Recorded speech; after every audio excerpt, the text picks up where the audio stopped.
Hello everyone, welcome to Medhashree institute. Students, तो last video lecture में हम लोगों ने किया था किस तरह से मेंडल ने प्योर ब्रीडिंग लाइंस बनाई थी and then pure breeding lines के बाद हमें पता चला था कि F1 में हाइब्रिड टॉर प्रेजेंट होता है जो कि एक प्योर टॉर और प्योर डॉफ को आपस में क्रॉस करके बनता था, राइट। अभी बच्चे इस वीडियो लेक्चर में हम आगे पढ़ेंगे कि इन्होंने F1 के बाद F2 जनरेशन जब बनाई, F2 जनरेशन को क्या कहते हैं? Filial two generation, correct. Filial two generation जिसमें F1 को मल्टीप्लाई करते हैं again from F1, right, with F1। Clear? F1 क्या है हमारे पास? Capital T small T. किसमें मल्टीप्लाई करते हैं, किसमें क्रॉस करते हैं? पुनेट स्क्वायर में। पढ़ा था हमने लास्ट टाइम, पुनेट स्क्वायर में किस तरह से क्रॉस करेंगे।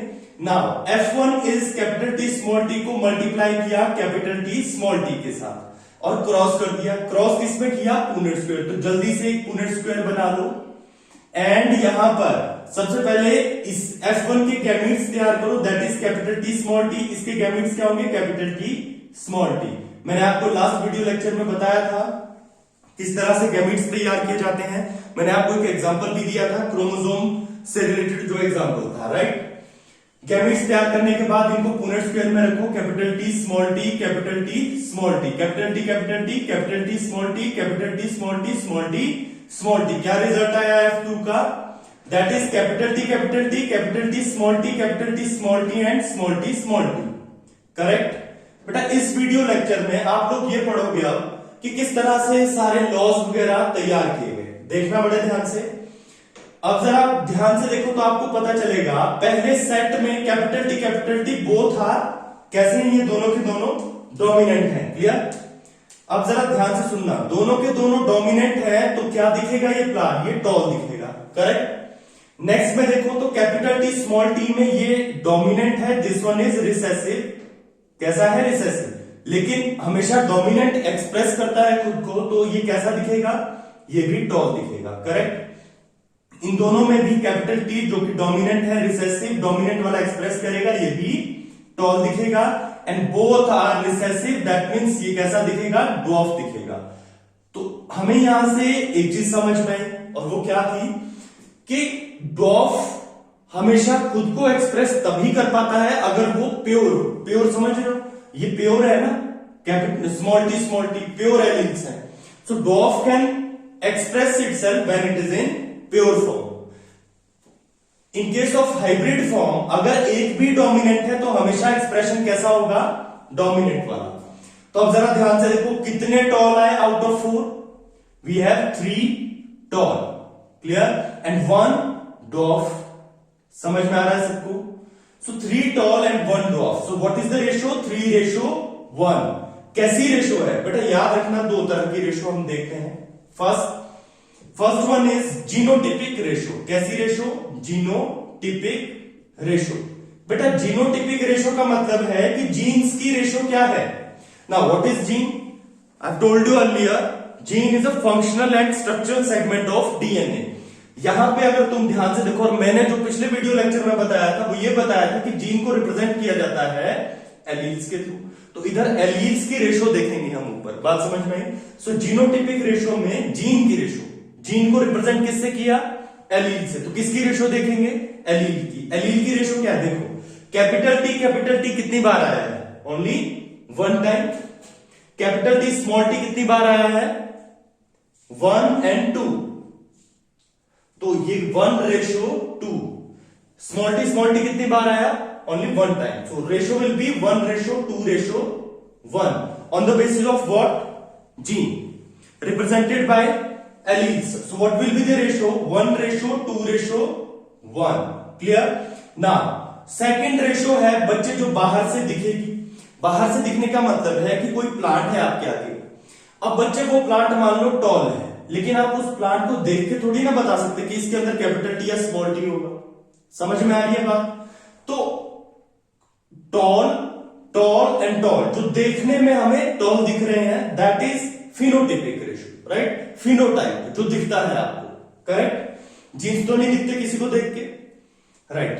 सो कितने टॉल हैं? 3। और कितना ड्वार्फ है? 1। So what will be the phenotypic ratio क्या होगी 3:1। बोलो बात समझ में clear. So what is phenotypic ratio, that is 3:1। सो आपको याद रखना है genotypic ratio is 1:2:1 and phenotypic ratio is 3:1। Clear. अब यहां से बड़े ध्यान से आपने अब चीजों को समझना है और बड़े ध्यान से सुनना भी है। बेटा यहां से ना ये पूरा कंडक्ट करने के बाद मेंडल का फर्स्ट लॉ अब हम डिराइव कर सकते हैं। What is Mendel first law, that is law of dominance. Law of dominance. So law, what is law of dominance, which is very easy. कहने का मतलब है मेंडल का कि देखो out of two contrasting traits, let's have a character height. Now you know what is character, height is character, color is character, shape is character, position is character, position of flower हमने पढ़े थे ना 7 characters.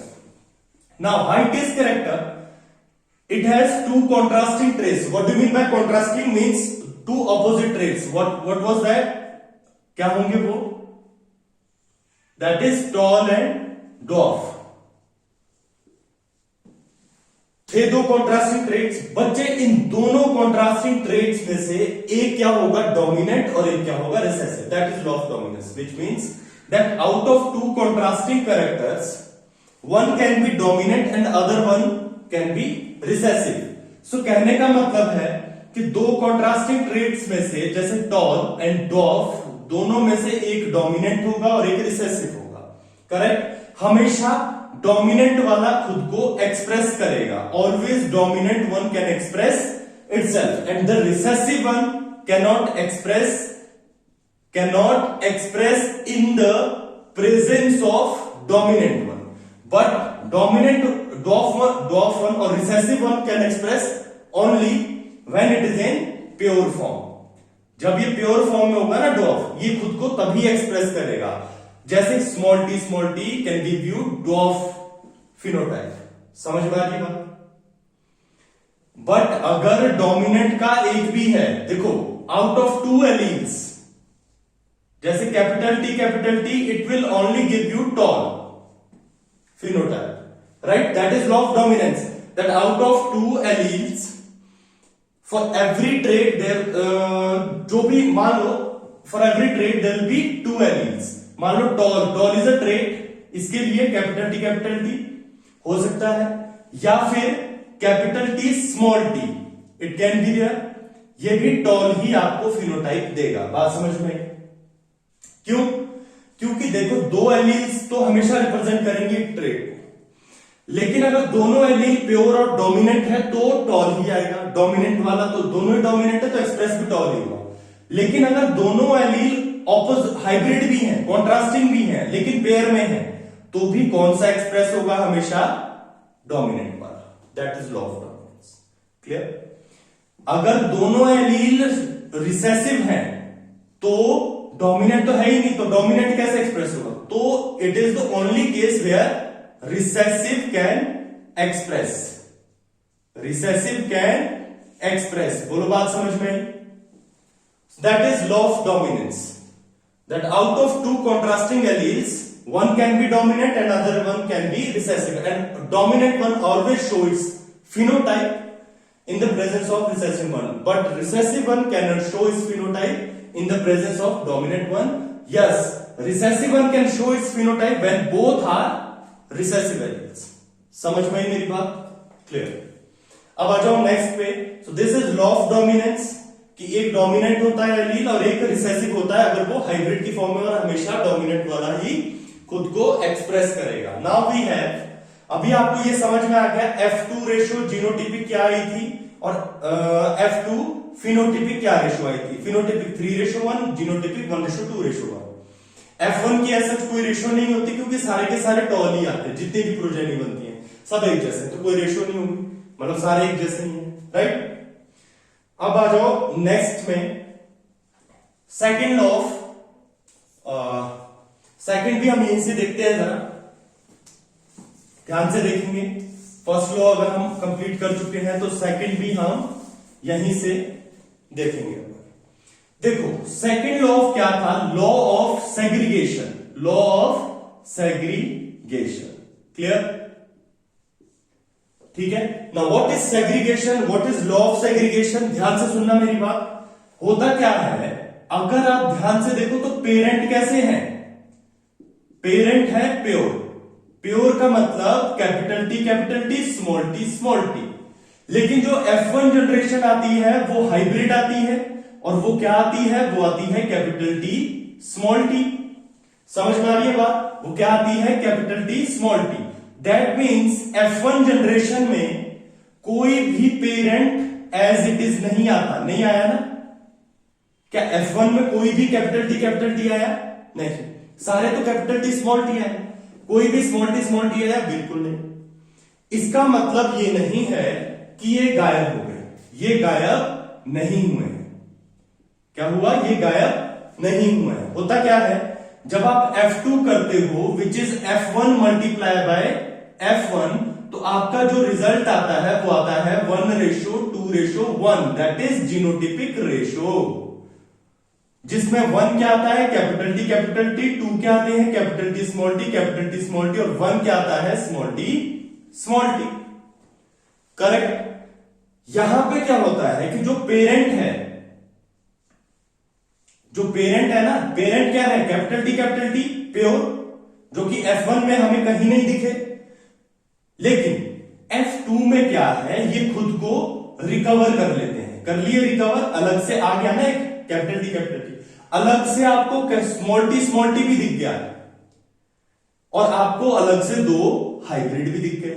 इसका मतलब है कि जो pure parent है they do not show, they do not appear in F1 generation, but they can segregate themselves in F2 generation in the pure form. तो F2 जनरेशन में इन्होंने क्या कर दिया? खुद को सेग्रीगेट कर दिया। समझ में आ रही है मेरी बात?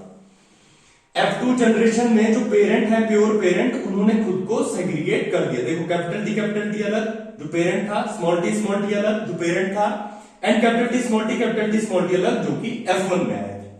Correct? So parent can segregate themselves in F2 generation. So that is law of segregation. Correct? कल हमने एक क्रोमोसोम का कॉन्सेप्ट पढ़ा था। हमने क्या पढ़ा था? अगर आपने लास्ट वीडियो देखी है, नहीं देखी है तो उसे देख लो, आपको समझ में आ जाएगा। राइट? हमने क्या पढ़ा था? हमने पढ़ा था कि किस तरह से जो क्रोमोसोम्स हैं X और Y मेल के, वो किस तरह से सेग्रीगेट हो जाते हैं जब गैमीट्स बनते हैं। हो जाते हैं ना सेग्रीगेट, गैमीट्स बनते हैं तो XX YY अलग अलग, 1 जर्म सेल से 4 स्पर्म सेल्स बनते थे। Right?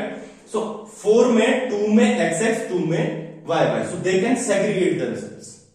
So that is law of segregation. बोलो बात समझ में? राइट? ठीक है। अब नेक्स्ट हमारे पास लॉ आता है, दैट इज लॉ ऑफ, अच्छा, नेक्स्ट लॉ को समझने के लिए हमें कुछ और चीजों का जानना बहुत जरूरी है, जैसे कि बेटा अगर आप इस पूरे क्रॉस को ध्यान से देखो तो आपको समझ में आएगा कि जो ये सारा का सारा क्रॉस है ना, ये एक्चुअली एक कैरेक्टर के 2 कॉन्ट्रास्टिंग ट्रेड्स के बीच हुआ है। ये देखो कैपिटल टी स्मॉल टी, ये देखो पेरेंट क्या थे? कैपिटल टी स्मॉल टी, उसी के ऊपर है ना सारा क्रॉस। तो बच्चे जो पेरेंट थे capital T small T, capital T small T, these are 2 traits of character height. Right? तो जो ये हाइट के 2 कॉन्ट्रास्टिंग ट्रेड्स थे, इसी के बीच तो क्रॉस हुआ है। F1 निकाली है, F2 निकाली है। So we have only 1 character. So this type of cross is known as mono hybrid cross. Now if it is mono hybrid cross, then what is dihybrid cross? That cross between 2 characters. देखो traits नहीं कहा मैंने, ध्यान से सुनना। True 2 characters. Right? Now 2 characters like shape and color. Shape and colors are 2 characters. Shape and color. तो next हम cross अब देखेंगे शेप एंड कलर। शेप के ट्रेड्स कौन से होंगे? मान लो हम सीड की शेप लेते हैं, जो आपकी बुक में भी आपको समझने में आसानी होगी। तो शेप हम लेते हैं round and wrinkled of seed shape. Colour भी लेते हैं सीड का ही, that is yellow and green. तो अभी हम जो क्रॉस करेंगे between two characters and these characters are shape and colour. समझ में आई बात? सो मोनो हाइब्रिड क्रॉस हमने पढ़ लिया, किस तरह से एक जो कैरेक्टर है दैट इज हाइट, उसके दो कॉन्ट्रास्टिंग ट्रेट हैं कैपिटल टी और small T which is pure traits. Clear? उन प्योर ट्रेट्स को आपस में हमने क्रॉस किया, हमने F1 देखा, F1 में सारे कैपिटल टी स्मॉल टी आए, ठीक है, और सारे हाइब्रिड थे, और F2 देखा जिसमें हमें जीनोटिपिक रेशो 1:2:1 और फिनोटिपिक 3:1 देखने को मिली। क्लियर? अब बच्चे इस वीडियो लेक्चर में इतना ही। अगर आपको ये वीडियो लेक्चर पसंद आता है तो आप इसे शेयर, सब्सक्राइब एंड लाइक जरूर करें, अपने फ्रेंड्स के साथ शेयर करें। Clear? And next video lecture में हम चलेंगे डायहाइब्रिड क्रॉस पर, जहां पर हम देखेंगे किस तरह से हम लोग दो कैरेक्टर्स को आपस में क्रॉस करवा सकते हैं, राइट, एंड क्या रिजल्ट्स हमारे पास आते हैं, एंड देन हम उससे करेंगे मेंडल का थर्ड लॉ भी डिराइव उसी से कर लेंगे। बात समझ में? ठीक है। So thank you so much student. कोई भी क्वेरीज हो आपकी, आप कमेंट बॉक्स में लिखिए, वीडियो को पूरा देखना है, ठीक है, एंड कोई भी क्वेरीज हो आप डिस्क्रिप्शन में नंबर दिया है मैंने, तो आप उस पर कॉल भी कर सकते हैं। कोई सजेशन हो आप कमेंट बॉक्स में कमेंट कीजिए, right. So thank you so much, thanks for watching.